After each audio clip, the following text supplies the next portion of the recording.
મારું નામ કિશોર ત્રિવેદી, એડવોકેટ મહેસાણા, પૂર્વ chairman bar council of Gujarat. હાલમાં પણ હું બાર કાઉન્સિલ ઓફ ગુજરાતનો મેમ્બર છું.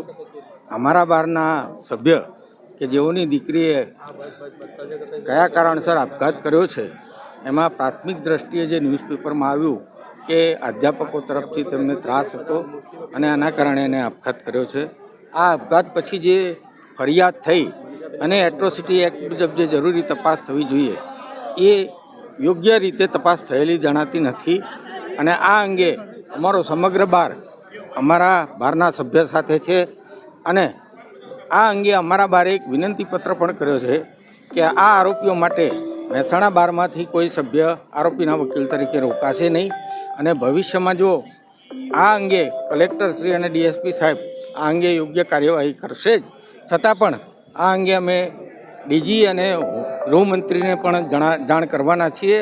અને આ અંગે યોગ્ય તપાસ થાય અને યોગ્ય ન્યાય મળે એવી અપેક્ષા